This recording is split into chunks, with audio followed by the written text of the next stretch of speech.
Hello YouTube, Boss Rino. Welcome to my channel. So 3 AM na wala akong magawa. At nagbabasa ako sa TikTok ng mga comment at maraming tanong sa TikTok about sa mga isda ko. Tapos dito ko nasasagutin yung mga tanong, di ba? So ayan, nagkakape ako diyan kanina. Kumuha lang ako ng camera para i-vlog sa inyo. To, kukwento ako kayo. Tapos mamaya magpapakain tayo ng isda. So ito, kakauwi ko lang. Tapos bumili ako ng mga halaman doon sa farm ng isda sa Pila, Laguna. Ayan. Tinadtad ko to ng halaman kasi gusto ko setup ko dito ay puro halaman. Diba? At meron akong lettuce dito sa aking sump. Ayan.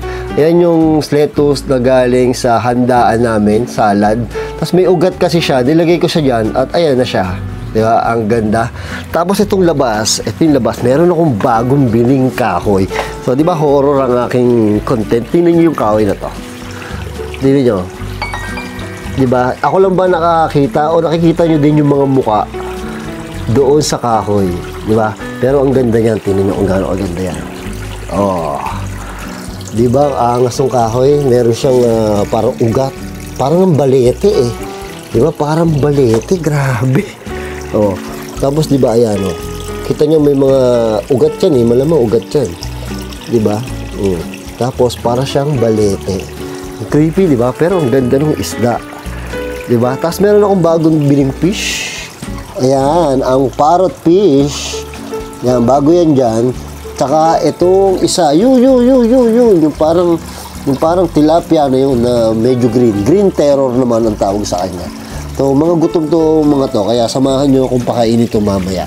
So, doon sa mga nagtatanong, ang mga tanong, kung bakit daw malinaw yung tubig ko at kahit crowded to, walang namamatay. Kasi alam nyo ang lamang nito, may 500 pieces na to na isda. Kasi sinamahan ko na siya ng tiger barb. Yan, kung nakikita nyo, tiger barb tsaka glow tetra. Tapos, tatanong, wala talaga namamatay dyan. Siguro may namamatay pa isa-isa. Sa isang linggo, isa lang. Siguro nag-aaway-aaway sila. Tsaka kahit naman anong gawin natin, may mamamatay talaga sa isda, diba? So, siguro, dahil lang sa labas to, kaya maganda sa isda yan, di ba? Uulan na, arawan. Tapos, mabilis siya mag-evaporate. Kaya siguro, parang nagwa-water change na rin ako. Kasi binabantuan ko, pero hindi ako nagwa-water change. Pero, piling ko ang sikreto dito is magandang filtration. I-explain ko sa inyo, di ba? So, itong tubig nyo to, kung nakikita nyo itong tank na to, di ba? Ito, meron yung pump. Kung makikita nyo, may tubo dito. Pupuntahin dito. Tapos dito may mga filter dyan, yung mga dumi, masasala dyan. At yan ay pupunta dito at babalik siya dito sa tank. So, same din dito sa baba. Diba? May tubo, may pump, may tubo, pupunta siya dito, masasala siya doon, tapos pupunta siya dito, babalik siya dito sa sump. Diba? Pero, meron akong ginawang DIY filtration. Itong tubig na nakikita nyo yung dalawang tank na to, yung tubig na yan, ay umiikot na yan sa lahat. Kasi meron akong ginawa dito na drum. Kung nakikita nyo to, drum. Yan, drum to. So, puno ng tubig yan at puno yan ng mga filtration media. Yung mga stone. Yung mga parang ganito. Yan. Yung mga gantong mga bato-bato. Yan. Yan kasi yung mga filtration media na maganda. So, ito. Explain ko sa inyo yung aking filtration. So, lahat yan, yung tubig na yan, nakikita nyo, ay umiikot yan sa lahat. Diba? So, ito, meron itong filtration. Kapag ganyan, buwabalik sa kanya. Ito, may solo din to. Diba? Tapos, naglagay ako ng isang pump ulit. Nandun sa ilalim yung pump eh. So, ito yung nakalagay na hose sa pump. Aakitan dito, kung makikita nyo. Yan, aakitan dito. Oh. Aakitan dito sa taas ng aquarium. Ito siya. So, pupunta yung tubig dyan. Tapos, hihigupin siya nitong nakasiphon na filtration ko. Tapos, babalik siya dyan. Ayan, kung nakikita nyo, babalik siya dyan. At babalik siya dyan. So, ito na siya. Bumabalik siya ulit ngayon sa tubig na to. Diba? So, itong tank na to, ay pupunta to dito, diba? Pupunta yan dito. Tapos, kung makikita nyo, may fountain akong 3 dito. Tapos, meron pa isang butas dyan. So, yung butas na yan, pupunta yan dito sa drum na to. Hanggang doon sa ilalim. Tapos, mapupuno tong drum na to. Mapupuno hanggang dito naman sa kabilang hose. Tapos, babalik siya dito ulit sa tank na to. Tapos, paikot-ikot lang yung tubig. So, sa madaling salita, sobrang daming filtration yan. So, napipilter dito, napipilter dito, at napipilter dito. Kaya, sobrang linis yung tubig. Kita rin nyo naman, napakalinaw, di ba? Pero, magtataka kayo, kaya lang, ang problema, ang disadvantage nito, malakas sa kuryente. Kasi, 3 yung pump ko. Kasi, usually, dapat, pwede namang isang pump lang yan. Kaya lang, kailangan mong bumutas dito para mag-overflow siya dito. Ayoko na magbutas kasi. Ayoko na magbutas kasi naka-setup na yan, magbubutas pa ako. Ganoon na lang ginawa ko. Isang pump papunta sa taas at naka-siphon yung tubig papunta dito. Diba? So ito, gagawin ko dito ng ganyan. Which is, hindi ko pa magagawa kasi magbe-birthday pa ako. So gagawin ko din yan ng ganyan. Diba? Pero ang ganda nito, halaman. So magpapakain tayo.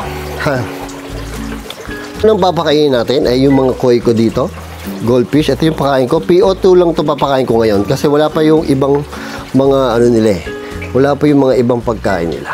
Kaya yan, pakain. O yan, mukbang na kayo girls, mukbang na kayo girls. Ganda ng mga halaman talaga. Yung isa tulog pa. Hoy, nakain na sila. Hoy, punta ka na dito. Nakain na sila. Uy, uy, uy, gising. Tulog na. Maamoy niya yan mamaya kakain yan. Di ba? So, ito, meron akong mga tetra dito. Meron akong molly. Di ba? Meron akong ewan ko anong tawag doon. Basta kumakain siya ng algae. Ayun, nagising na yung isa. Ayun na, kumakain na. Di ba? Kumakain na siya. Papakain naman natin yung mga Glow Tetra. So, ang papakain natin, ay ito lang din muna. Parang hindi na ako nagbubukas-bukas ng ano. Nagbubukas-bukas ng mga pellet nila. So, tingnan nyo yung mga barb. Yung mga barb, tingnan nyo kung gaano katatakaw yan. Ayan na. Ayan na, nagkakagulo na sila. Ayan na, nagkakagulo na sila. Tatakaw niyan, di ba? Kulang pa. Kuha pa tayo. Kuha pa tayo. Marami kasi nagre-request na mag-more vlog daw sa isda. Ayan na, nagkakagulo na sila. Oh my God. Ang saya magpakain ng isda. Ayan o, kagulo o. Nagkakagulo. Sarap tingnan ng isda na ang peaceful. Tapos yung fountain, naririnig nyo yung, yung lagas-las ng tubig. Sarap, no? Tapos itong fountain pa dito. Ayan, nagkakagulo na yung mga yan. Tapos, itong masarap pakainin. Tingnan nyo yung papakain ko dito, So, meron ako dito pakain sa monster fish. So, ito, pasintabi sa mga kumakain. Ito yung pakain ko sa monster fish. Wait lang. Tara! Ayan. Hop, tama na. Okay na yan. Baka madiri kayo. So, ito papakain natin yung mga monster fish. Tingnan nyo kung gaano ang dami ang kumain na.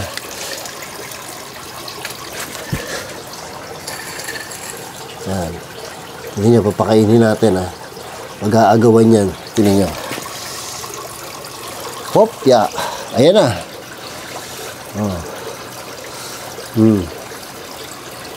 Diba?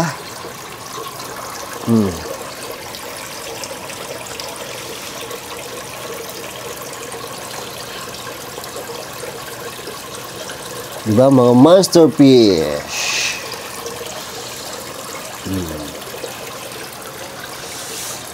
Monster fish. Dami nila.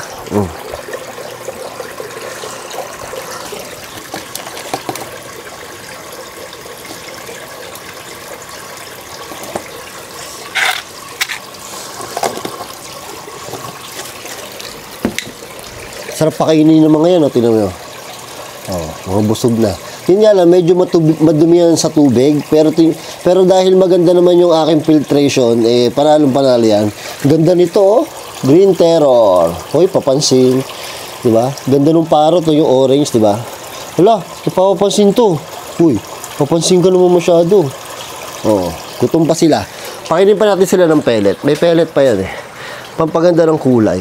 Alam nyo, nakakatuwa talaga yan. Ito, pampaganda ng kulay nila. So, tingnan nyo ulit. Papakain natin ng pellet. Yan, pellet naman sila.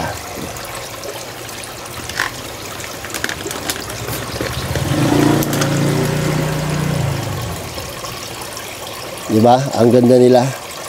Ito, laki oh. Yan ang hari dyan. Medyo kasi maliit yan. Actually, maliit yan tank na yan dyan eh. Pero, tawag dito, pag lumaki-laki pa sila, magpapalit ako ng tank. Medyo mahirap lang ngayon kasi medyo apulan yung space ko dito. Mahirap eh. Diba? So, yun yung filtration ko dyan. Sa aking mga isda, filtration na tawag din eh. So, paikot-ikot lang yung tubig dyan. Kaya sobrang ganda ng cycle. Kaya doon sa mga nagtatanong dyan kung bakit malinis yung tubig ko, ayan. Tingnan nyo naman yung yung kahoy, di ba? Balete. So, yung ganito lang ako everyday dito. Nagre-relax ako, nagkakape-kape ako dito, tapos nakatingin ako dyan. Yan ang aking view. Di ba? Sobrang ganda. Tingnan nyo naman yung mga tetra ko. Ang gaganda nila, oh. Grabe, ang ganda ng kahoy. Medyo creepy, pero ang ganda, eh, no? Oh. Tapos ito may mga bago akong barb pala. Ayan, oh. Iba yung klase ng barb yan, eh. Hindi naman tiger kasi walang guhit, di ba? So, maganda dito sa kahoy na to. Kaya gusto ko to. Kasi meron silang taguan. Ayan, di ba? May space sa ilalim. Kaya medyo makakakilos sila ng maganda. So, meron, bago lang to, kakalagay ko lang yan. Kaya may mga bato-bato pa yan. Kasi pampabigat yan, umaangat yan eh. Pero mga after 2 weeks siguro, pwede ko nang tanggalin yan. Kasi nakasip-sip na ng tubig yung kahoy. So, hindi na siya lulutang. Diba? Tapos, kung nakikita nyo yung isa na yun, yung isa na yun, yun ay kumakain ng mga tae nila. So, ang dami na, diba? 400 sila. Tapos ang daming tae dyan. Alam naman linisin ko pa yan. So, bumili ako ng ganyan. Mga 10 sila na ganyan. Kaya, sila yung tagalinis ng mga tae. Itong mga to. Diba? Tapos itong ayun, nakita nyo yung halaman na yun. Ang ganda ng halaman na yan. Ito. Madami yan. Nakalutang lang yan. Ang bilis lumago yan. Grabe yan. Oo, yung parang mga pine tree na yan. Tapos ito nga pala, pakuto. Yan, paku. So, albino paku yan, dalawa yan. Diba? Tapos, ito ay Oscar na lemon. Tapos, meron akong janitor fish dito para may tagalinis ng salamin nila. Ito, Oscar din to. Itong parrot ang maganda. Tingnan nyo yung mata ng parrot. Ganda ng mata ng parrot, no? Panalo, diba? Tama itong paku na to. Medyo may baba. Tapos, yung terror na yun, maganda. Tama ko, kung nakikita nyo, madilim eh. Ang problema dyan sa monster fish, ay lagi sila nag-aaway-away. Sana hindi sila magkasakitan. Para sila ng mga manok na laging lagi silang nagsasabong, nagigirian, di ba? So, ayan, tingnan niyo pa itong aking napakagandang kahoy, di ba? Ganda, no? Grabe. So, ito pa, last na tingnan niyo dito. Ito yung aking may gown. Hello. Grabe, dami halaman. Oh, di ba? Mas maganda kasi, mas maraming halaman, mas maganda. Ito pala. Ito pala, meron pala akong kukwento sa inyo. Meron ako nakitang sa parking ko doon, may mangga dyan eh. Tapos meron ako nakita sa lapag na buto na may sumibol na konting dahon. So ito na yan, mangga yan. Oh, yan. Tapos nilagay ko lang siya dito. Tingnan natin kung mabubuhay or something. Siyempre pag lumaki yan, tatanggalin ko na. Tapos ito, malunggay. Oh, kinuha ko kay Boss Bino sa akin tropa. Ayan, malunggay nilagay ko dyan. So, tingnan natin kung yan ay tutubo. O, di ba? Pag kaya tumubo, okay lang. Kukuha ko ng malunggay dyan. Di ba? Ang ganda ng fountain ko. So, meron akong water lily. Ayan, kung nakikita niyo yan, water lily yan. O, ang ganda yan. Namumulaklak yan. Tumubo na lang dyan. Ano lang yan? Mga buto lang yan na ganun. Ayun, ganun na buto. Tapos tumutubo siya ng water lily na ganito. Oh, di ba? Tapos meron pa ako ditong project. Ito. So, yan yung aking project. So, ang ano ko dyan ay 5 araw na to. So, ang project ko dyan ay magagrass to. Sana hindi mag-fail. Diba? Kasi mapupuno yan ng grass, tapos lalagyan ko tubig, lalagyan ko ulit ng isda. Sabi nila mga almost 1 month daw. Tagal, naiinip na nga ako. Gusto ko rin lagyan ng tubig eh. Kasi meron akong molly. Oo, meron akong molly. Ay, nako. So, ayan. Relax ako dito hanggang sa antokin na lang ako. Kasi sarap dito tumambay. Medyo malamok dito sa pwesto ko. Pero gusto kong tumatambay dito kasi naririnig ko yung lagaslas ng tubig. Ang sarap. Tapos ito yung view ko, di ba? So, actually, patay yung ilaw lagi. Nagbablog lang ako, kaya bukas yan. Di ba? So, yun, o nga pala, yung isang channel ko ay magwa 1 million subscriber na. Actually, 996,000 or 997,000 na. 3,000 na magwa 1 million na. Thank you sa inyo sa mga sumuporta sa akin na inabot ko yung 1 million. Hindi ko akalain talaga naaabutin ko ang 1 million. So, sobrang thankful sa inyo. Hindi ako titigil mag-vlog ng mga horror at saka yung mga ganto-gantong vlog. Di ba? Hindi ako titigil para sa inyo. Para pasalamat ko sa inyo at sa patuloy nyong pagsuporta. So, medyo madrama. Actually, pinapahaba ko lang yung video ko. Medyo maikli pa di ba? Pero thank you talaga sa inyo. Love na love ko talaga kayo kasi sinuportahan nyo ako hanggang sa mag 1 million tayo. Sana so, patuloy nyo pa rin ako pagsuportahan at pipilitin ko sa abot ng aking makakaya na bigyan kayo ng entertainment. So, ayun. Thank you. At maraming salamat ulit. Like, share, and subscribe. Okay. So, gusto nyo pang mga fish na content, magtanong lang kayo kung anong gusto nyo tanong para alam ko kung ano yung content ko, may idea ko. So, yun lang. Thank you. Bye-bye. Love you all. I came from the mud. There's